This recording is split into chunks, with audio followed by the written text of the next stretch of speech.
Middle ઇસ્ટમાં વધતા યુદ્ધના તણાવથી રાંધણ ગેસનો પુરવઠો પ્રભાવિત થયો છે. તેને કારણે હવે સુરતમાં વસતા પરપ્રાંતીય શ્રમિકોની હાલત રોજબરોજના ગેસ વપરાશને લઈ અને કટોકટીભરી બની છે. ગેસની બોટલો કાળા બજારમાં 4 થી 5 ગણા ભાવે વેચાઈ રહી છે, જે શ્રમિકોને કોઈ કાળે પરવડે તેમ નથી. ગેસ સંકટ વચ્ચે હવે તેમની ધીરજના બાણ તૂટી જતા કોરોના કાળ જેવી સ્થિતિ ન સર્જાય તેવા ડરથી પરપ્રાંતિયો વતનની વાટ પકડી રહ્યા છે. આજે 15 માર્ચે રેલવે સ્ટેશન ઉપર લોકોની ભારે ભીડ જોવા મળી હતી. 15 દિવસોથી મિડલ ઇસ્ટમાં યુદ્ધની વધી રહેલી કટોકટીને કારણે તેની સીધી અસર રસોઈથી માંડી અને રોજિંદા જીવન ઉપર પડી રહી છે.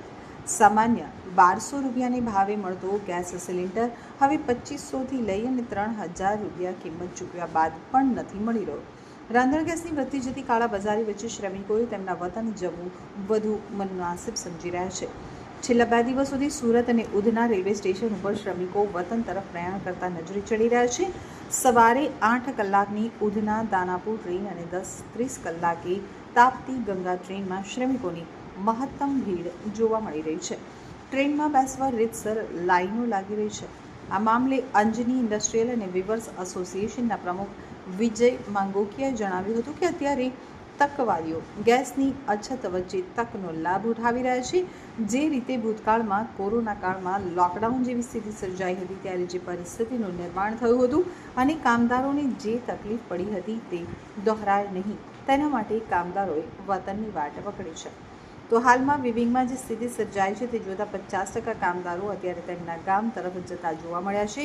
ત્યાર પછી જે વિવિંગ ઉદ્યોગની અંદર 30થી 40 રૂપિયાનો ભાવ વધારાનો યાર્નના ડીલરો દ્વારા ઝીંકવામાં આવે છે, એ પણ સ્થિતિ બગાડી રહ્યો છે. વીવર્સ પણ વિચારી રહ્યા છે કે કારખાના કઈ રીતે ચલાવવા. તકવાદીઓ દ્વારા જે રીતે ઇન્ડસ્ટ્રીયલ વિસ્તારોની અંદર તકનો લાભ ઉઠાવીને ગેસના રાંધણ ગેસની અંદર અને ઇન્ડસ્ટ્રીયલ ગેસની અંદર જે કાળાબજારી કરવામાં આવી રહી છે, ત્યારે ચોક્કસ કારીગરોમાં એક ખોફ, એક ડરનો માહોલ ઊભો થયો છે અને કામદારો દ્વારા પોતાના વતનની અંદર પોતાના પરિવારજનો વસતા હોય તો કામદારો પોતાના વતનની વાટ પકડી છે.